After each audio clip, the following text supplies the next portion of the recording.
রমাদান মাস উপলক্ষে বিশেষ যে ২৭টি আমলের কথা আমরা বলতে চাই, তার প্রথম আমলটি হলো চাঁদ দেখা। রমাদান মাসের চাঁদ শাবানের শেষ দিনে আমরা পশ্চিম আকাশে তালাশ করব, অনুসন্ধান করব।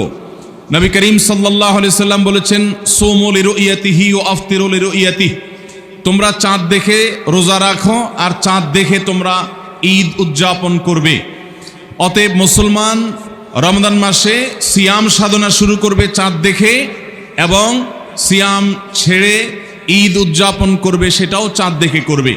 আর এই চাঁদ দেখাটা নবী করিম সাল্লাল্লাহু আলাইহি সাল্লামের গুরুত্বপূর্ণ একটি সুন্নাহ। চাঁদ দেখতে গিয়ে কেউ যদি চাঁদ দেখতে পান তিনিও সওয়াব পাবেন। যদি আপনি চাঁদ তালাশ করেন আর চাঁদ দেখতে নাও পান তারপরও আপনি সওয়াব পাবেন, কারণ আপনি চেষ্টা করেছেন। চাঁদ দেখার একটি দোয়া নবী সাল্লাল্লাহু আলাইহি সাল্লাম আমাদেরকে শিক্ষা দিয়েছেন, আর সেটা হলো আল্লাহুম্মা আহিল্লাহু আলাইনা বিল ইয়ুমনি ওয়াল ঈমান ওয়াস সালামাতি ওয়াল ইসলাম রব্বি ওয়া রাব্বুকাল্লাহ। যার অর্থ হলো, হে আল্লাহ, এই নতুন চাঁদ নতুন মাসটিকে আপনি আমাদের জন্য বরকতময় করে দিন, ঈমানময় করে দিন। ঈমানের সাথে যেন এই মাসে আমরা সময় কাটাতে পারি, অতিবাহিত করতে পারি, এবং নিরাপত্তা, শান্তি এবং ইসলামের উপর যেন আমরা থাকতে পারি। হে চাঁদ, তোমার এবং আমার পালনকর্তা এক আল্লাহ। এই দোয়া পাঠ করা সুন্নাত চাঁদ দেখার পর। আবার দোয়াটি বলছি, আল্লাহুম্মা আহিল্লাহু আলাইনা বিল ইয়ুমনি ওয়াল ঈমান ওয়াস সালামাতি ওয়াল ইসলাম রব্বি ওয়া রাব্বুকাল্লাহ। এটা সেই সকল সৌভাগ্যবান মানুষরা পড়বেন যারা চাঁদ দেখতে পেয়েছেন। অতএব রমাদানকে কেন্দ্র করে সর্বপ্রথম আমাদের যে আমলটি হবে তা হলো শাবানের শেষ দিবসে আমরা পশ্চিম আকাশে চাঁদ তালাশ করব ইনশাআল্লাহ। আজকাল আমরা বেশিরভাগ মানুষ চাঁদ তালাশ করি ফেসবুকে, সোশ্যাল মিডিয়াতে। আমরা ফেসবুক বা সোশ্যাল মিডিয়া থেকে নিউজ নিতেই পারি, কিন্তু আমার একজন মুসলমান হিসাবে কর্তব্য হলো আমি পশ্চিম আকাশে শাবানের শেষ দিবসে চাঁদ তালাশ করব। আমরা যদি চাঁদ তালাশ না করি, আমরা যদি চাঁদ না দেখি, তাহলে চাঁদ দেখা কমিটি কিভাবে তারা চাঁদ উঠার সংবাদ ঘোষণা করবে? অতএব চাঁদ দেখার যে আমল, সেটি আমাদের সমাজ থেকে যে বিলুপ্ত হয়ে গেছে, সে আমলটাকে আমাদের আবার পুনর্জীবন দিতে হবে। প্রতিটি পাড়ায় মহল্লায় আমরা আনন্দ উৎসবের সাথে রমাদানের চাঁদ তালাশ করব, এবং ঈদুল ফিতরের জন্য, অন্যান্য মাসের জন্য আমরা চাঁদ তালাশ করব। কেউ যদি চাঁদ না দেখে একটা এলাকাতে, তাহলে সবাই গুনাহগার হবে। কিছু না কিছু মানুষ অবশ্যই চাঁদ দেখতে হবে, তা না হলে ফরজে কিফায়া তরক করার গুনাহগার সবাইকে হতে হবে। অতএব রমজানের প্রথম আমল হলো শাবানের শেষ দিবসে আমরা পশ্চিম আকাশে সন্ধ্যায় চাঁদ তালাশ করব। চাঁদ দেখতে পেলে দোয়া করব, আর যদি চাঁদ দেখতে না পাই তবু আমি সওয়াব পাবো। আল্লাহ আমাদের সবাইকে আমলটা করার তৌফিক দান করুন। রমাদানের দ্বিতীয় আমল হলো সবচেয়ে গুরুত্বপূর্ণ আমল, সেটা হলো সিয়াম সাধনা, রোজা রাখা। প্রত্যেক প্রাপ্তবয়স্ক সুস্থ মস্তিষ্ক সম্পন্ন নারী এবং পুরুষ তিনি যদি মুসলমান হয়ে থাকেন, তাহলে সেক্ষেত্রে তার উপরে আল্লাহ রাব্বুল আলামিন রমাদানের দিনের বেলায় রোজা রাখা, সিয়াম সাধনাকে ফরজ করেছেন। প্রত্যেক প্রাপ্তবয়স্ক মুসলিম নারী এবং পুরুষ যদি সুস্থ সবল হয়ে থাকেন, আল্লাহ রাব্বুল আলামিন এই ফরজটাকে পালন করতে হবে। আল্লাহ বলেছেন, কুতিবা আলাইকুমুস সিয়াম, তোমাদের উপরে রোজা রাখাটাকে ফরজ করা হয়েছে। অতএব রমজানের দিনের বেলা রোজা রাখা হলো রমজানের সবচেয়ে বড় আমল। এটা হলো দ্বিতীয় আমল বলেছি। নাম্বার ৩, রমাদান মাস উপলক্ষে রাতের বেলা তারাবির নামাজ আদায় করা, এটা রমাদানের তৃতীয় আমল। নবী করিম সাল্লাল্লাহু আলাইহি সাল্লাম বলেছেন, মান কামা রমাদানা ঈমানান ওয়া ইহতিসাবা গুফিরা লাহু মা তাকাদ্দামা মিন যামবি। যে ব্যক্তি রমজান মাসে রাতে দাঁড়িয়ে ঈমানের সাথে, ইখলাসের সাথে আল্লাহর কাছ থেকে সওয়াব পাওয়ার আশায় তারাবির নামাজ পড়বে, তার পূর্বের সমস্ত গুনাহ খাতা মাফ করে দেওয়া হবে। মোহতারাম হাজরিন, অতএব রমজানের এই তৃতীয় আমল তারাবির নামাজটাও আমাদেরকে সুন্দর করে ধীরস্থিরতার সাথে উত্তম রূপে আদায় করার চেষ্টা করতে হবে। এটা হলো রমজানের তৃতীয় আমল। মা বোনরা বাসা বাড়িতে নিজ জায়গায় এবং পুরুষরা মসজিদে জামাতের সাথে তারাবির নামাজ আদায় করার চেষ্টা করবেন। এই তারাবির সালাত, এটা হলো রমজানের তৃতীয় আমল। নাম্বার ৪, রমজানের চতুর্থ আমল হলো সাহারি করা। আমরা অনেকে ইচ্ছাকৃতভাবে সাহারি করি না, হয়তো কখনো ভালো লাগে না সাহারি করতে, খাওয়ার রুচি থাকে না, আমরা সাহারি খাই না। সাহারি খাওয়া ছাড়াও যদি কেউ রোজা রাখে, রোজা হয়ে যাবে, কিন্তু সাহারি খেলে আপনার খাদ্য গ্রহণ হবে, পাশাপাশি আপনি সওয়াব লাভ করবেন। প্রতিদিনই আপনি খাবার খান, এই সমস্ত খাবার খাওয়াটা জায়েজ, এটার কারণে আপনার কোনো সওয়াব হবে না যদি আপনি সাধারণভাবে আপনি খাবার খান। কিন্তু আপনার নিয়ত যদি হয় ভোর রাতে খাবার গ্রহণ করছেন, আপনি কেন? রোজা রাখবেন সেজন্য। রোজার নিয়তে ভোর রাতে যে খাবার খাচ্ছেন, যেটাকে সাহারি বলা হয়, এই খাবারটা খেলে আপনার শুধু পেট ভরবে তা নয়, এর মাধ্যমে একটা সুন্নতের জিন্দা করার সওয়াব, একটা সুন্নতের আমল করার সওয়াব আপনার আমল নামে লেখা হবে। নবী করিম সাল্লাল্লাহু আলাইহি সাল্লাম বলেছেন, তাসাহহারু ফাইন্না ফিস সাহুরি বারাকাহ, তোমরা সাহারি খাও, কারণ সাহারির খাবারের মধ্যে বরকত আছে। এই খাবারের মধ্যে বরকত আছে, এটার মধ্যে কল্যাণ আছে। এটা আমাদের আত্মিক বরকতের কারণ, এটা আমাদের শারীরিক বরকতের কারণ। এই জন্য রমাদান মাসে আমাদেরকে সাহারি খেতে হবে যথাসম্ভব। পেট ভরে খাওয়া কোনো জরুরি না, কিছু একটা মুখে দেন সাহারির নিয়তে, আপনি সওয়াব পেয়ে যাবেন। তাহলে 4 নম্বর আমল হলো সাহারি খাওয়া। 5 নম্বর আমল হলো সাহারিটা শেষের দিকে খাওয়া। এখনো অনেক মুরব্বীরা আছেন গ্রামাঞ্চলে, তারা মাঝরাতে সাহারি খেয়ে ফেলেন, 12টা 1টার দিকে সাহারি খেয়ে ফেলেন। সাহারি খাওয়ার জন্য সবচেয়ে উত্তম সময় হলো রাতের শেষ প্রহরের একেবারে শেষের দিকে। নবী করিম সাল্লাল্লাহু আলাইহি ওয়াসাল্লাম তিনি রমজানের রোজার জন্য সাহারি খেতেন, সাধারণ রোজার জন্য সাহারি খেতেন এত দেরি করে যে তার সাহারি খাওয়া শেষ হলে ফজরের ওয়াক্ত এবং ফজরের আজানের ওয়াক্ত শুরু হওয়ার আগে মাঝখানে 50টা আয়াত তেলাওয়াত করার মতো গ্যাপ তিনি রাখতেন। তার মানে তার সাহারি খাওয়া শেষ আর ফজরের ওয়াক্ত শুরু, এই দুইয়ের মধ্যে 50টা আয়াত তেলাওয়াত করার মতো সময় তিনি রাখতেন। তার মানে আনুমানিক 20-25 মিনিট সময়, এতটুকু গ্যাপ তিনি রাখতেন তার সাহারি খাওয়ার পর। অতএব সাহারি শেষ সময় খাওয়া সুন্নত। এর মানে আবার এটা না যে মুয়াজ্জিনে আজান দিতে থাকবে ততক্ষণ পর্যন্ত, বা আজানের 10-20 সেকেন্ড আগ পর্যন্ত খেতে থাকবো, এটা সুন্নাহ নয়। সুন্নাহ হলো যে আজানের 20-25 মিনিট আগে কমপক্ষে 50টা আয়াত তেলাওয়াত করতে যে সময় লাগে, 20-25 মিনিট লাগে না, সাধারণত 10-15 মিনিটে 50টা আয়াত তেলাওয়াত করা যায়। তো এই পরিমাণ সময় অন্তত গ্যাপ দিয়ে তারপরে সাহারি খাওয়া, তাহলে শেষের দিকে সাহারি খাওয়া, এটা হলো রমাদানের 5 নম্বর আমল। আমরা অনেকে শেষের দিকে সাহারি খাই না, অনেক আগে খাই, একটু শেষের দিকে খাওয়াটা হলো সুন্নাত। নবী করিম সাল্লাল্লাহু আলাইহি সাল্লাম বলেছেন, এই উম্মত মুসলমান জাতি ততদিন কল্যাণের মধ্যে থাকবে, তারা কল্যাণের উপরে প্রতিষ্ঠিত থাকবে যতদিন তারা সাহারি বিলম্ব করে খাবে, দেরিতে খাবে, শেষের দিকে খাবে। নাম্বার 6 নম্বর আমল হলো রমজান উপলক্ষে ইফতার করা। ইফতার মানে নাস্তা খাওয়া। সারা বছর আমরা দিনের বেলায় শুরুতে নাস্তা খাই, কিন্তু এর কারণে কোনো সওয়াব আমাদের আমল নামায় লেখা হবে এমন কোনো কথা বলা হয়নি। কিন্তু রমজান মাসের সন্ধ্যা যখন আপনি ইফতার খাবেন, এই ইফতার খাওয়ার মাধ্যমে আপনি একটা সুন্নাহর উপর আমল করলেন, এটার কারণে আপনার আমল নামাতে একটা সওয়াব লেখা হবে। সওয়াবের আশা যদি আপনার থাকে, ইফতারের নিয়ত যদি আপনার থাকে, তাহলে এর মাধ্যমে আপনি সওয়াব লাভ করবেন। এই ইফতার করা এটা রমজানের একটা গুরুত্বপূর্ণ সুন্নাহ। ইফতার যদি কেউ নাও করে রোজা হয়ে যাবে, কিন্তু সুন্নাহ তরক হয়ে গেল। এই জন্য ইফতারে যতটুকু তৌফিক হয় ততটুকু কিছু না কিছু মুখে দেওয়া, এটা সুন্নাহ রমজান মাসের 6 নম্বর আমল। 7 নম্বর আমল হলো ইফতারটা তাড়াতাড়ি করা, ইফতার বিলম্বে না করা। আমরা অনেকে আছি ইফতার অনেক বেশি দেরি করি, আমরা মনে করি যত দেরি করে ইফতার করা যায় ততই বোধহয় রোজাটা নিশ্চিতভাবে শুদ্ধ হয়, সঠিক হয়। এটা ভুল ধারণা। নবী করিম সাল্লাল্লাহু আলাইহি সাল্লাম বলেছেন, যতদিন পর্যন্ত এই উম্মত মুসলমান জাতি ইফতার দ্রুততার সাথে করবে, অর্থাৎ ওয়াক্ত হওয়ার পর আর বিলম্ব করবে না, ততদিন পর্যন্ত তারা কল্যাণের মধ্যে থাকবে। এক্ষেত্রে ওই সাহরির মতো একই কথা প্রযোজ্য, যে দ্রুততার সাথে মানে এই নয় যে একবারে সেকেন্ড হিসাব করে ফেলতে হবে, তবে যতটুকু সম্ভব নিশ্চিত হয়ে গেছেন সূর্য ডুবে গেছে আর বিলম্ব না করে ইফতার করাটাই হলো সুন্নাহ। এবং এক্ষেত্রে আমরা অনেক অবহেলা করি, অনেক দেরি করে ইফতার করি, চতুর্দিকে অন্ধকার হয়ে যাওয়ার পরে ইফতার করে। সাধারণত শিয়ারা এবং অনেক বিভ্রান্তরা আহলে সুন্নাল জামাতের সকল ওলামায়ে কেরামের ওলামায়ে কেরামের ঐক্যবদ্ধ ফতোয়া হলো যে ইফতার তাড়াতাড়ি করা হলো সুন্নাহ। অতএব 7 নম্বরের রমজানের আমল হলো ইফতার তাড়াতাড়ি করা। 8 নম্বরের রমজানের আমল হলো ইফতারের দোয়া পড়া। ইফতারের দোয়াটা আমরা অনেকে জানিও না, আবার অনেকে জানলেও সেটা কখন পড়তে হয় সেটা জানি না। ইফতারের শুরুতে বিসমিল্লাহ বলে ইফতার শুরু করতে হবে, ইফতার করা শেষ, এরপরে দোয়া পড়তে হবে। আমরা অনেকে ইফতারের আগে দোয়া পড়ি, এই দোয়াটা ইফতার দোয়াটা পড়তে হয় ইফতারের পরে।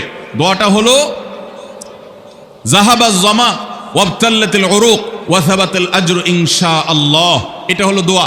যাহাবাজ জামা মানে হলো আমার পিপাসা দূর হয়ে গেল, ওয়াবতাল্লাতিল উরুক আমি ইফতার করার মাধ্যমে প্রশান্ত হয়েছে, আমার শিরা উপশিরাগুলো সবগুলো সিক্ত হয়েছে।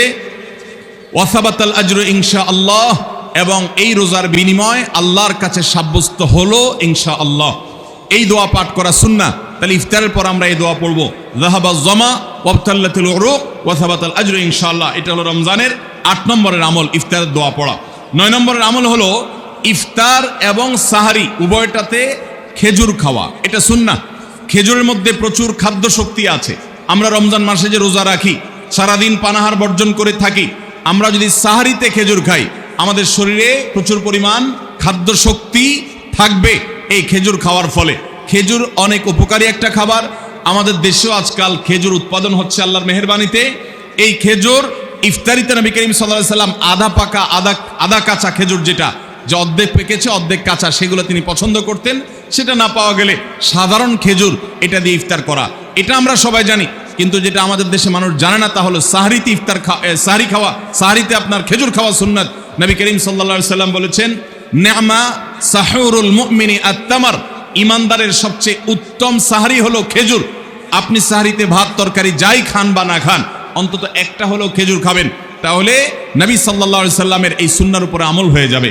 তাহলে 9 নম্বর রমজানের আমল হলো সাহরিতে এবং ইফতারে উভয় সময়ে কমপক্ষে একটা হলেও খেজুর খাওয়া, মানে খেজুর খাওয়াটা হলো সুন্নাহ। 10 নম্বর রমজানের আমল হলো দিনভর বেশি বেশি দোয়া করতে থাকা।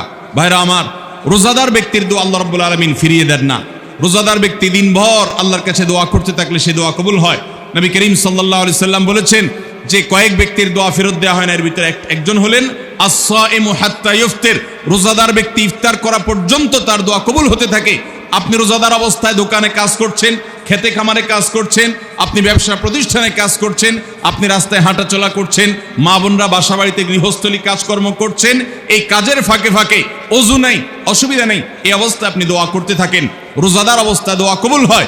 সারাদিন আপনি মনে মনে আপনার চাওয়াগুলো আল্লাহর কাছে নিবেদন করেন, আল্লাহর সাথে আপনি কথা বলতে থাকেন, কারণ দোয়া কবুলের একটা মোক্ষম সময় হলো রমজান মাসে এই রোজা অবস্থায়। বিশেষ করে ইফতারের আগ মুহূর্তে দোয়া কবুল হয়, আমরা তখন অনেকে ইফতার নিয়ে ব্যস্ত হয়ে পড়ি। তাহলে আমরা 10 নম্বর আমল জানলাম রমজান মাসে, সেটা হলো বেশি বেশি আল্লাহর কাছে দোয়া করা, আল্লাহর কাছে মনের চাওয়াগুলো পেশ করা, দুনিয়ার চাওয়া আখিরাত চাওয়া। আল্লাহ আমাদেরকে তৌফিক দান করুন। 11 নম্বর রমজানের বিশেষ আমল হলো সকল প্রকার পাপাচার বর্জন করা। কারণ রমজানের রোজার উদ্দেশ্যই হলো আমরা যেন পাপাচার বর্জন করতে পারি। রমজানের যে রোজা রাখি, এই রোজা মূলত কোরআন এবং হাদিসের ভাষায় এটাকে সওম বা সিয়াম বলা হয়। সওম বা সিয়াম শব্দের অর্থ হলো বিরত থাকা। আর এই বিরত থাকার মানে হলো আমার সামনে পানির বোতল আছে, আমার সামনে খাবার আছে, হালাল টাকায় কেনা, আবার পেটে ক্ষুধা আছে, তৃষ্ণাও আছে, পিপাসা আছে, তারপর আমি খাচ্ছি না, পান করছি না। কেন? কারণ আল্লাহ নিষেধ করেছেন। এখান থেকে শিক্ষা গ্রহণ করে আমার সামগ্রিক জীবনে সকল হারাম, সকল নিষিদ্ধ কাজ থেকে আমাকে বিরত থাকতে হবে, সেই শিক্ষা সিয়াম আমাকে দেয়। এই জন্য এই সিয়ামের মাধ্যমে হারাম বর্জন করা, আল্লাহর নিষিদ্ধ কাজগুলো বর্জন করা, এই ট্রেনিং, এই অভ্যাস রমজান মাসে গড়ে তুলতে হবে। নবী করিম সাল্লাল্লাহু আলাইহি সাল্লাম বিভিন্ন হাদিসে সেই গুরুত্ব আরোপ করেছেন। কোরআনে কারিমে আল্লাহ বলেছেন, তোমাদের উপরে সিয়াম ফরজ করা হয়েছে, তোমাদের পূর্ববর্তীদের উপরে যেমন ফরজ করা হয়েছে সেরকম। উদ্দেশ্য লাআল্লাকুম তাত্তাকুন, যাতে করে তোমরা গুনাহ ছাড়া আল্লাহর নির্দেশগুলো মেনে চলা, তাকওয়া অর্জন করা, অবলম্বন করার ট্রেনিং নিতে পারো, তাকওয়া অবলম্বন করতে পারো, শিখতে পারো এখান থেকে। অতএব রমজানের 11 নম্বর বিশেষ গুরুত্বপূর্ণ আমল হলো সকল হারাম, সকল পাপাচারগুলো এই মাসে বিশেষভাবে বর্জন করে চলা। যদি সেটা কেউ না করে তাহলে তার এই রোজার কোনো অর্থ হতে পারে না। অতএব 11 নম্বর আমল পাপাচার বর্জন করে চলা। 12 নম্বর আমল হলো পাপাচারের মধ্যে আবার বিশেষ করে মিথ্যা কথা, মিথ্যা কাজ, প্রতারণা 2 নম্বরই, এগুলো পরিহার করে চলা। এগুলো অন্য সময় তো পরিহার করতেই হবে, রমজানে আরো বিশেষ গুরুত্বের সাথে পরিহার করতে হবে। বুখারীর হাদিসে আসছে, নবী করিম সাল্লাল্লাহু আলাইহি সাল্লাম বলেছেন, মাল্লাম ইয়াদা কাওলা যুরি ওয়াল আমাল বিহি ফালাইসা লিল্লাহি হাজা আন ইয়াদা তাআমাহু ওয়া শারাবা। যে ব্যক্তি মিথ্যা কথা, মিথ্যা কাজ এগুলো ছাড়লো না, সে ব্যক্তির উপবাস থাকায় আল্লাহর কোনো ঠেকা পড়ে নাই। অর্থাৎ তার এই রোজা থাকাটা উপোস থাকা ছাড়া কিছুই নয়, আর তার এই উপোস থাকায় আল্লাহর কোনো প্রয়োজন পড়ে নাই। অর্থাৎ তার এই রোজার কোনো মানে নাই, অর্থহীন হয়ে যাবে যদি সে রোজা রেখে মিথ্যা কথা বলে, মিথ্যা কাজ করে। এই জন্য রমজান মাসের গুরুত্বপূর্ণ আমল হলো 12 নম্বর আমল, যে আমরা মিথ্যা কথা, মিথ্যা কাজ রমজান মাসে পরিহার করবো রোজা অবস্থা বিশেষ করে। 13 নম্বর আমল হলো স্পেশালি ঝগড়াঝাটি থেকে বিরত থাকা। নবী করিম সাল্লাল্লাহু আলাইহি সাল্লাম বলেছেন, কোন রোজাদারের সাথে কেউ যদি কুতর্ক করতে আসে, ঝগড়া ফাসাদ করতে আসে, তাহলে সে বলবে ইন্নী সায়েম, আমি তোমার ঝগড়া, আমি তোমার গালিগালাজ, আমি তোমার বিতর্ক বৎসার জবাব দিতে পারছি না, কারণ আমি রোজাদার অবস্থায় আমি আমার মুখ নষ্ট করব না, সময় নষ্ট করব না। অতএব ফেসবুকের বাইরে, সোশ্যাল মিডিয়াতে অথবা অনলাইনে অফলাইনে যে কোনো জায়গায় আমরা রমজান মাসে বিশেষভাবে ঝগড়া ঝাঁটি, গন্ডগোল, ফাসাদ, তর্ক বিতর্ক, বৎসা এগুলো আমরা বর্জন করে চলবো, কারণ এটা রমজানের বিশেষ গুরুত্বপূর্ণ আমল যে এই মাসে আমি কোনো ঝগড়াঝাটি করব না। এটা হলো রমজানের 13 নম্বর বিশেষ আমল। 14 নম্বর বিশেষ আমল হলো সাধারণ যত আমল আছে, সাধারণ যত ভালো কাজ আছে, সেই ভালো কাজগুলো এই মাসে সবচেয়ে বেশি গুরুত্বের সাথে করা। কারণ আপনারা জানেন নবী করিম সাল্লাল্লাহু আলাইহি সাল্লাম বলেছেন, রমজানের শুরুর দিকে আল্লাহর পক্ষ থেকে এক ফেরেশতা ঘোষণা দিতে থাকে, ইয়া বাগিয়াল খায়র আকবিল, তোমাদের মধ্যে কেউ কি কোনো কল্যাণের পথে চলতে চায়, এমন কোন মানুষ আছে যে কল্যাণকামী, যে ভালো কাজ করতে চায়, তাহলে সে যেন অগ্রসর হয়, কারণ ভালো কাজ করার মৌসুম এসেছে, সময় এসেছে, সুবর্ণ সুযোগ এসেছে। এটা আমল করার সময়, এটা নিজের আমল নামার শূন্য স্থানগুলো পূরণ করার সময়, এটা জান্নাতের পথে এগিয়ে যাওয়ার সময়। অতএব যত নেক আমল আছে, সেটা যেই ধরনেরই হোক না কেন, সকল ভালো কাজ সবচেয়ে বেশি করতে হবে এই রমজান মাসে। 5 ওয়াক্ত নামাজকে গুরুত্বের সাথে পড়তে হবে, অন্যান্য সমস্ত আমলগুলো করতে হবে, সাধারণ আমলগুলো বিশেষ গুরুত্বের সাথে করা। এটা হলো 14 নম্বর আমল রমজানের। 15 নম্বর আমল হলো খুব গুরুত্বের সাথে ইস্তেগফার করা, আল্লাহর কাছে গুনাহ মাফ চাওয়া। কারণ আপনারা জানেন রমজান মাস এসেছে আমাদের গুনাহগুলোকে মাফ করাবার জন্য, রমজান মাস এসেছে আমাদেরকে জাহান্নাম থেকে মুক্তির পরোয়ানা পাইয়ে দেওয়ার জন্য। নবী করিম সাল্লাল্লাহু আলাইহি সাল্লাম বলেছেন, ওয়ালিল্লাহি উতাকা মিনান নার ওয়া যালিকা কুল্লু লাইলা, রমজানের প্রতি রাতে আল্লাহ তাআলা অসংখ্য অগণিত মানুষকে জাহান্নাম থেকে মুক্ত, অমুক জাহান্নাম থেকে মুক্ত, অমুককে জাহান্নাম থেকে মুক্ত ঘোষণা করা হলো। এই আল্লাহর ফরমান এলাহি তিনি জারি করতে থাকেন, বহু মানুষকে আল্লাহ তাআলা মুক্ত ঘোষণা করেন। একজন ইমানদার বান্দা এই আল্লাহর তাআলার সাধারণ ক্ষমার অফার নেওয়ার জন্য তিনি চোখের পানি ফেলে দোয়া করবেন, তিনি বিভিন্ন সময় দোয়া করবেন, আল্লাহ রমজান মাস চলছে, এটা গুনাহ মাফ করানোর সময়, এটা গুনাহ মাফ করার সুবর্ণ সুযোগ, আপনি আমার গুনাহগুলো মাফ করে দিন, আমার ভুল ত্রুটি মাফ করে দিন, সারা বছর আমি অনেক পাপ করেছি, আল্লাহ আপনি আমাকে ক্ষমা করে দিন, আমার হিসেবে যত আমল নামাতে যত গুনাহ আছে সবগুলো আপনি ডিলিট করে দিন। আল্লাহর কাছে মাফ চাইতে হবে। নবী করিম সাল্লাল্লাহু আলাইহি সাল্লাম বলেছেন, জিবরিল এসে তার কাছে প্রস্তাব পেশ করেছেন আল্লাহর তরফ থেকে, বাউদামান আদরাকা রমাদান ওয়া লাম ইগফার লাহ, যে ব্যক্তি রমজান পেয়েছে অথচ তার গুনাহ মাফ হয় নাই, সে ধ্বংস হোক। নবী সাল্লাল্লাহু আলাইহি সাল্লাম আমিন বলেছেন। অতএব রমজান মাসে গুনাহ মাফ যদি আপনি করাতে না পারেন, তাহলে জিবরিলের বদদোয়া, নবী সাল্লাল্লাহু আলাইহি সাল্লামের বদদোয়া আপনার জন্য লাগবে। এই জন্য যেই কোনো মূল্যে রমজানের প্রতি রাতে প্রতিদিন চোখের পানি ফেলে একটু একটু করে হলে দোয়া করে আল্লাহর কাছে নিজের গুনাহগুলো মাফ করাইতে হবে। জাহান্নাম থেকে মুক্তির ঘোষণা আল্লাহর পক্ষ থেকে আদায় করে নিতে হবে। এর মাধ্যমে এটা হবে দোয়ার মাধ্যমে, রোনাজারির মাধ্যমে, কান্নাকাটির মাধ্যমে, চেষ্টার মাধ্যমে, আল্লাহর কাছে তওবা করার মাধ্যমে। আল্লাহ আমাদেরকে তৌফিক দান করুন। এটা হলো 15 নম্বর আমল, যে গুনাহগুলো মাফ করাবো, জাহান্নাম থেকে মুক্তির পরোয়ানা দেওয়া হয়, সেটি আমার নামটা যেন সেই তালিকায় যায়, সে চেষ্টা আমরা করব প্রতিদিন। 16 নম্বর রমজানের বিশেষ আমল হলো রোজাদারকে ইফতার করানো।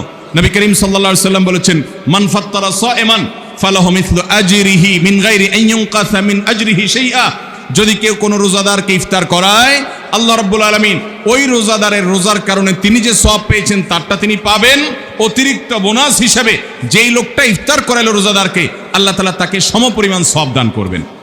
ভাইরা আমার, আমরা রমজান মাসে কেউ চাইলেও 30টার বেশি রোজা রাখতে পারবো? 30টার বেশি রোজা রাখার কোনো সুযোগ আছে? ছোট পোলাপান আছে, তারা দিনে 2-3টা করে রাখে, কিন্তু প্রাপ্তবয়স্ক কোনো মানুষ রমজান মাসে দিনের বেলায় একটা বেশি রোজা রাখার সুযোগ আছে? 30টা বেশি আমরা রাখতে পারবো না। কিন্তু যদি আপনি চান আপনার আমল নামায় 60টা রোজার সওয়াব লেখা হবে, তাহলে সম্ভব। আর সেটা কিভাবে? আপনি 30টা রোজা নিজে রাখলেন, আর 30 দিন একজন রোজাদারকে ইফতার করালে তার রোজা রাখার সমপরিমাণ সওয়াব আপনার অ্যাকাউন্টে জমা হয়ে যাবে। তাহলে আমরা রোজাদারকে ইফতার করাবো তো ইনশাআল্লাহ। আপনার আশেপাশে বহু গরিব মানুষ আছে, দ্রব্যমূল্যের ঊর্ধ্বগতির এই বাজারে আপনি সারা মাসের ইফতার তার বাসায় কিনে পাঠিয়ে দেন, আপনি প্রতিদিন একটু ইফতার একটু প্লেটে করে পাঠিয়ে দেন।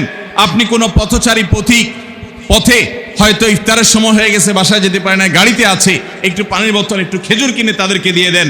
সামান্য একটু প্রচেষ্টা বিপুল পরিমাণ সওয়াব আমাদের পাওয়ার সুযোগ তৈরি হবে। এই জন্য রমজানের বিশেষ আমল হলো 16 নম্বর আমল, রমজানে রোজাদারকে ইফতার করানোর চেষ্টা করবো তো ইনশাআল্লাহ। 17 নম্বর রমজানের স্পেশাল আমল হলো যে রমজানে বিশেষ গুরুত্বের সাথে কোরআন তেলাওয়াত করা। কারণ রমজান মাসের পরিচয় দিতে গিয়ে আল্লাহ তাআলা কোরআনে বলেছেন শাহরু রমাদান আল্লাযী উনজিলা ফীহিল কুরআন, রমজান এমন মাস যে মাসে কোরআন নাজিল করা হয়েছে। এই কোরআন দিয়ে রমজানকে আল্লাহ পরিচয় দিয়েছেন, রমজান মাসের মর্যাদাই হয়েছে কোরআনের কারণে। এই জন্য কোরআনের সাথে রমজানে বেশি সময় কাটাতে হবে। কোরআনের হালাকা করবেন, কোরআনের মজলিস করবেন, কোরআন শিক্ষার আসর করবেন, ইমাম সাহেব মুয়াজ্জিন সাহেবকে দিয়ে প্রতিটা মসজিদে মসজিদে মুসল্লিরা কোরআন শুদ্ধ করবেন, বিশুদ্ধ করে তেলাওয়াত করবেন, কোরআন প্রতিদিন একটু একটু করে তেলাওয়াত করবেন। সম্ভব হলে গোটা রমজানে কমপক্ষে একটা বার কোরআন পড়ে শেষ করবেন। তারাবিতে তো শুনবেনই, এর বাইরেও কোরআন তেলাওয়াত করবেন। অনেকে আছে 11 মাস কোরআন পড়ার তৌফিক হয় না, আল্লাহর ওয়াস্তে কোরআন নাজিলের এই মাসে অন্তত কোরআনটাকে আঁকড়ে ধরেন। ও মুসলমান, কোরআন যদি আঁকড়ে না ধরেন তাহলে আপনার চাইতে হতভাগা আর কেউ নেই। এই জন্য কোরআন নাজিল মাসে বিশেষ গুরুত্বের সাথে আমাদেরকে 17 নম্বর আমল কোরআন তেলাওয়াত করতে হবে। 18 নম্বর আমল হলো কোরআন তেলাওয়াত করার আমল। আমরা সবাই জানি, কিন্তু কোরআন রমজান মাসে নবী করিম সাল্লাল্লাহু আলাইহি ওয়াসাল্লাম শোনাশুনি করতেন, এটা আমরা অনেকে জানি না। জিবরিল আলাইহিস সালামের সাথে নবী করিম সাল্লাল্লাহু আলাইহি ওয়াসাল্লাম কোরআন শোনাশুনি করতেন। তিনি জিবরিলকে শোনাতেন, জিবরিল তাকে শোনাতেন। এই জন্য রমজান মাসে আপনি কোরআন তেলাওয়াত করে আপনার স্ত্রীকে শোনান, স্ত্রী তেলাওয়াত করবে, আপনি শুনেন, আপনি অন্য কারোর সাথে এভাবে শোনাশুনি করেন। এইটাও রমজান মাসের বিশেষ গুরুত্বপূর্ণ আমল। সেই সাথে কোরআন বুঝে পড়া, কোরআনের ব্যাখ্যা জানার চেষ্টা করা, অর্থ সহকারে জানার চেষ্টা করা, কোরআনের কি আছে, আল্লাহ কি বলেছেন, সে ইলমটা অর্জন করার এক বিরাট প্রয়োজনীয় সময় মুহূর্ত হলো রমজান মাস। 18 নম্বর আমল হলো তাহলে কোরআন শোনাশুনি করা। 19 নম্বর আমল হলো সাদাকা করা, দান করা। আমাদের প্রিয় নবী সাল্লাল্লাহু আলাইহি ওয়াসাল্লাম সম্পর্কে তার সহধর্মিনী উম্মুল মুমিনিন আয়েশা রাদিয়াল্লাহু তাআলা আনহা বলেছেন, নবী সাল্লাল্লাহু আলাইহি ওয়াসাল্লাম এমনিতেই দানশীল ছিলেন। তিনি সারা বছর প্রচুর পরিমাণে দান করতেন, কিন্তু রমজান যখন শুরু হতো তখন তিনি সবচেয়ে বেশি বদান্য, সবচেয়ে বেশি দানশীল হয়ে পড়তেন। তার দানশীলতা এত বেড়ে যেত যে মুক্ত বাতাস যেরকম সব জায়গায় পৌঁছে যায়, যে জায়গায় মানুষ চায় দরজা খুলে রাখে সেখানেও যায়, কোনো একটা ফাঁক ফোকর পেলে সেই জায়গায়ও মুক্ত বাতাস প্রবেশ করে। নবী সাল্লাল্লাহু আলাইহি ওয়াসাল্লামের রমজানের দানটা এরকম ছিল যে চায় তাকেও দিতেন, যে চায় না তাকেও দিতেন। তিনি দুই হাতে দিতেন। তিনি অনেক বেশি সম্পদশালী ছিলেন না, কিন্তু যেটুকু ছিল অকাতরে তিনি দান করতেন। আমাদের আয়েশা রাদিয়াল্লাহু তাআলা হাদিস থেকে বোঝা যায় রমজান মাস দানের মাস। এই জন্য নবীজি বছরের অন্য যে কোনো সময় চাইতে রমজানে বেশি বেশি দান করতেন। আপনার আত্মীয় স্বজনকে দান করেন, রক্ত সম্পর্কীয় মানুষগুলোকে দান করেন, পাড়া প্রতিবেশীর অভাবী মানুষদেরকে দান করেন, চেনা অচেনা জানা অজানা সমস্ত মানুষকে আপনার সাধ্য অনুযায়ী আপনি দান করা শুরু করেন। এটা রমজান মাসের গুরুত্বপূর্ণ একটা আমল। এবং 19 নম্বর আমল দান করা। 20 নম্বর আমল হলো সাহরি খেতে আমরা যখন উঠি তখন একটু তাহাজ্জুদের নামাজ পড়া, একটু দোয়া করা। এই সুযোগটা 11 মাস আমাদের হয় না। তাহাজ্জুদের নামাজ এত গুরুত্বপূর্ণ যে কোরআনে কারিমে আল্লাহ রাব্বুল আলামিন এই নফল আমলের নির্দেশ করেছেন, অমিনাল লাইলি ফাতাহাজ্জাদ বিহি নাফিলাতাল লাক, রাতের কিছু অংশ নফল হিসাবে তুমি তাহাজ্জুদ পড়ো।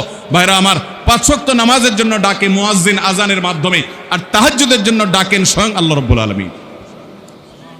আমরা সবাই হাদিস জানি, নবী করিম সাল্লাল্লাহু আলাইহি ওয়াসাল্লাম বলেছেন যে রাতের শেষ প্রহর যখন হয় আল্লাহ দুনিয়ার আসমানে এসে ডেকে ডেকে বান্দাদেরকে বলেন, আলা মিন মুস্তাগফিরিন ফাগফিরাল্লাহ, আছো যে তোমরা কেউ ক্ষমা চাইবা আমি ক্ষমা করব। অফার নিয়ে আল্লাহ নিজে ডাকেন, আল্লাহ নিজে আহ্বান করেন। এই জন্য ভাইরা আমার, তাহাজ্জুদের নামাজ 12 মাস আমরা পড়তে পারি, 11 মাস আমরা পড়তে পারি না, কারণ আমাদের কাজে কামে ব্যস্ততা, রাতে দেরিতে শোয়ার বদভ্যাস। আমরা চাইলেও তাহাজ্জুদ পড়তে পারি না, ফজর পড়তেই কষ্ট হয় অনেকের। কিন্তু রমজান মাসে তো সাহরি খেতে আপনি উঠেন, আপনি একটু চেষ্টা করলে 10টা মিনিট সময় বের করেন, সাহরি খাওয়ার পরে বা আগে 10টা মিনিট নিরিবিলি 2-4 রাকাত নামাজ পড়েন, সময় নিয়ে আস্তে আস্তে ধীরে ধীরে সিজদা গিয়ে একটু চোখের পানি ফেলেন, একটু দোয়া করেন, মনের চাওয়াগুলো নিবেদন করেন। এই সুযোগটা রমজানে বিশাল বড় সুযোগ। আমরা অনেকেই এটা মিস করি, শুধু সাহরি খেয়ে আমরা সময় পার করি। আমাদের অনেক যুবকরা, অনেক তরুণরা আজকাল সাহরি পার্টি বের করেছে। ভোর রাতে যখন দোয়া কবুল হয় এই সময়টাতে কপাল পোড়ারা রেস্টুরেন্টে গিয়ে সাহরি পার্টি করে, আনন্দ উৎসব করে, ফুর্তি করে। এটা কোনো এনজয় করার সময় নয়, এটা কাদার সময়, এটা সেজদা পড়ার সময়, এটা রেস্টুরেন্টে যাওয়ার সময় নয়, এটা আলো ঝলমলে কোনো রেস্টুরেন্টে বসার সময় নয়, এটা আলো আধারিতে আল্লাহর কাছে, রবের কাছে ফরিয়াদ করার সময়। আল্লাহ আমাদেরকে বুঝার তৌফিক দান করুন। ভাইরা আমার, তাহলে রমজানের 20 নম্বর আমল হলো তাহাজ্জুদের নামাজ সাহরিতে উঠলে আমরা একটু পড়বো এবং একটু একটু দোয়া করব, চেষ্টা করবো তো ইনশাআল্লাহ। 24 ঘন্টার ভিতরে সবচেয়ে মূল্যবান দোয়া, আল্লাহর সবচেয়ে নিকটে যে বান্দা দোয়া করতে পারে ভোর রাতে তাহাজ্জুদের সময়, এই সুযোগটা রমজানে তৈরি হয়। আমরা সবাই এই সুযোগটা গ্রহণ করবো। 20 নম্বর আমল।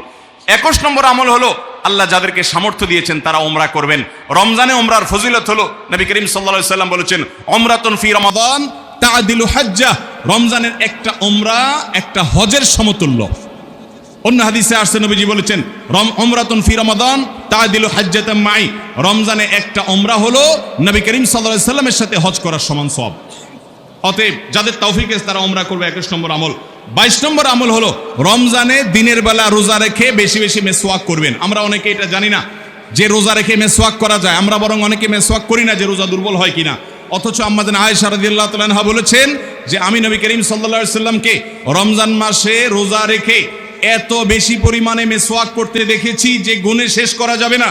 এই জন্য রমজান মাসে আপনার পকেটে মেসওয়াক থাকতে হবে এবং বেশি বেশি করে আপনি মেসওয়াক করবেন। দুপুরে প্রত্যেক নামাজের আগে পরে যখন সুযোগ পান আপনি মেসওয়াক করবেন এবং মেসওয়াক করার মাধ্যমে আরেকটি আমল হবে যেটি নবী সাল্লাল্লাহু আলাইহি সাল্লাম করতেন রোজা রেখে। এটি 22 নম্বর আমল, রোজা রেখে মেসওয়াক করা। 23 নম্বর আমল হলো রমজানের শেষ 10টা দিন ইতিকাফে বসে যাওয়া। যাদের তৌফিক আছে মসজিদে ইতিকাফে বসে যাবেন। ভাইরা আমার, তৃতীয় হিজরিতে রোজা ফরজ হওয়ার পর নবী করিম সাল্লাল্লাহু আলাইহি সাল্লাম জীবনে কখনো রমজানের শেষ 10 দিন মসজিদে ইতিকাফে বসা ছাড়া সময় কাটান নাই। আমরা বেশিরভাগ মানুষ জীবনে একবারও ইতিকাফের তৌফিক আমাদের হয় নাই। যে আমল নবী করিম সাল্লাল্লাহু আলাইহি সাল্লাম কখনো ছাড়েন নাই, আমরা বেশিরভাগ কপাল পোড়া সে আমলটা জীবনে একবারও করি নাই। ইতিকাফের মানে হলো আপনি গাট্টি বসকা নিয়ে, আপনার কাঁথা বালিশ নিয়ে, আপনার সব কাপড় চোপড় নিয়ে আপনি আল্লাহর চৌকাঠে এসে পড়ে যাওয়া। এটা অত্যন্ত অত্যন্ত তৃপ্তিদায়ক একটা ইবাদত, এই একটা মজাদার একটা ইবাদত যেটার স্বাদ আপনি আস্বাদন একবার করলে আপনাকে আর কেউ ঠেকাতে পারবে না। আমরা মনে করি ইতিকাফ মানে মসজিদে বন্দী হয়ে যাওয়া, কথা বলা যাবে না, বোবার মতো থাকতে হবে। এটা ভুল ধারণা। মসজিদে থাকলে প্রয়োজনীয় কথা বলতে পারবেন, আপনি ঘুমাতে পারবেন, আপনি অন্যান্য প্রয়োজনীয় কাজ, একান্ত প্রয়োজনীয় কাজও করতে পারবেন। তবে মসজিদের মধ্যে নিজেকে বন্দী করে রেখে আপনি যখন ইবাদত করবেন আপনার ফিলিংস হবে যে আমি আল্লাহর কাছে এসে নিজেকে বন্দী করে ফেলেছি। অসম্ভব ভালো লাগা কাজ করবে। আপনি যদি ইতিকাফে থাকেন তাহলে সেক্ষেত্রে বিশাল বড় একটা আমল আপনি জিন্দা করলেন। আমাদের দেশে অনেক মসজিদে ইতিকাফের জন্য লোক ভাড়া করা হয়। লোক ভাড়া করে ইতিকাফে বসাইলে সেটা গুনাহ হবে। যে ভাড়া করে রাখবে সেও গুনাহগার, যে ভাড়ার বিনিময়ে বসবে সেও গুনাহগার হবে। ইবাদতে কোনো টাকা পয়সা দেওয়া চলে না। অতএব ভাইরা আমার, ইতিকাফ আমরা করবো তো ইনশাআল্লাহ। রমজানের শেষ দশকে ইতিকাফ করা, এটা 23 নম্বর আমল। 24 নম্বর আমল হলো রমজানের শেষ দশকে বেশি বেশি ইবাদত করার চেষ্টা করা। বুখারী শরীফে আসছে নবী করিম সাল্লাল্লাহু আলাইহি সাল্লাম সম্পর্কে আম্মা জান আয়েশা বলেছেন, ইদা দাখালাল আশর, রমজানের শেষ 10 দিন যখন শুরু হতো তখন নবী সাল্লাল্লাহু আলাইহি সাল্লাম কি করতেন? আইকাজ আহিয়া লাইলা, সারা রাত আর ঘুমাতেন না। শেষ 10 দিন সারা রাত ঘুমাতেন না। ওয়াসাদ্দা মিযজারা, কোমর বেঁধে নিতেন। ওয়াইকাদা আহলা, এবং তার পরিবারকে তিনি জাগিয়ে তুলতেন। আরেক হাদিসে আসছে নবী সাল্লাল্লাহু আলাইহি সাল্লাম বলেছেন, কারণ নবী সাল্লাল্লাহু আলাইহি ওয়াসাল্লাম ইদা দাখালাল আশর ইয়াজতাহিদু ফীহি মা লা ইয়াজতাহিদু ফী গায়রি, নবীজির জীবনে কখনো ইবাদতের জন্য এত চেষ্টা করতেন না যত চেষ্টা করতেন রমজানের শেষ দশকে ইবাদতের জন্য। আমাদের দেশে দেখবেন রমজানের প্রথম 10 দিন মসজিদ পূরণ হয়ে, মসজিদের বারান্দা ফিল আপ হয়ে, বাহিরেও মুসল্লি হয়, সেখানে চাটাই এবং কার্পেট বিছানো লাগে। কিন্তু দ্বিতীয় দশক আসলে আস্তে আস্তে বাইরে মুসল্লি হাওয়া হয়ে যায়, আস্তে আস্তে চাটাই উঠে যায়, মসজিদের ভিতরে মুসল্লি চলে আসে। শেষের 10 দিন হলে একেবারে মূল মুসল্লি যেগুলো ওয়াক্তিয়া নামাজের, এর বাইরে অতিরিক্ত মুসল্লি সব ঝরে পড়ে যায়, সব ঈদের মার্কেটে চলে যায়। ভাইরা আমার, নবী করিম সাল্লাল্লাহু আলাইহি সাল্লাম শেষ দশককে সবচেয়ে গুরুত্ব দিতেন, আর আমরা সবচেয়ে অবহেলা করি সেই সময়টাকে। আল্লাহ আমাদেরকে শেষ দশককে ইবাদতের জন্য বিশেষ গুরুত্ব দেওয়ার তৌফিক দান করুন। তাহলে রমজানের 24 নম্বর আমল হলো শেষ দশক বিশেষভাবে ইবাদতবন্দি করা। 25 নম্বর আমল হলো লাইলাতুল কদর তালাশ করা। নবী করিম সাল্লাল্লাহু আলাইহি সাল্লাম বলেছেন, তাহাররু লাইলাতুল কদর ফিল ভিতরি মিনাল আশরিল আওয়াখির মিন রমাদান, তোমরা রমজানের শেষ দশকের বেজোড় রাতগুলোতে লাইলাতুল কদর বেশি বেশি করে তালাশ করো। বেজোড় রাতগুলোতে বেশি বেশি, শেষ দশকের প্রত্যেক রাতেই জেগে জেগে ইবাদত করা কদর হতে পারে সে আশায়। কদরের একটা রাত যদি ইবাদত করতে পারেন আপনি, তাহলে 1000 মাস ইবাদতের চাইতে বেশি উত্তম হবে, আপনার আমলনামাতে সওয়াব বেশি জমা হবে। এই জন্য কদরের রাতে ইবাদতের চেষ্টা করা। সারা বছরের শ্রেষ্ঠ রাত হলো কদরের রাত। কোরআন নাজিল হয়েছে এই কদরের রাতে। অতএব কদরের রাত পাওয়ার জন্য শেষ দশকের প্রত্যেকটা রাতে, প্রত্যেকটা না পারলে অন্তত বেজোড় 21, 23, 25, 27, 29 এই রাতগুলোতে ইবাদত করবো। আল্লাহ আমাদেরকে তৌফিক দান করুন। এটা হলো 25 নম্বর আমল, লাইলাতুল কদর তালাশ করা। 26 নম্বর আমল হলো লাইলাতুল কদরের দোয়া পড়া। লাইলাতুল কদর যদি আমরা পেয়ে যাই, মনে হয় যে এটা লাইলাতুল কদর হতে পারে, তাহলে একটা বিশেষ দোয়া পড়া। দোয়াটা হলো, আল্লাহুম্মা ইন্নাকা আফুউন তুহিব্বুল আফওয়া ফাআফু আন্নি, হে আল্লাহ আপনি ক্ষমাশীল, আপনি ক্ষমা করতে ভালোবাসেন, পছন্দ করেন, আপনি আমাকে ক্ষমা করুন। এই দোয়াটা পড়বো তো ইনশাআল্লাহ। আল্লাহুম্মা ইন্নাকা আফুউন, বড় বড় অর্থবহ একটা দোয়া, বড় মজাদার একটা দোয়া। আল্লাহুম্মা ইন্নাকা আফুউন, আল্লাহ আপনি তো ক্ষমাশীল, তুহিব্বুল আফওয়া, ক্ষমা করতে পছন্দ করেন, ফাফু আন্নী অতএব আমাকে ক্ষমা করেন। 26 নম্বর আমল লাইলাতুল কদরের দোয়া পড়া।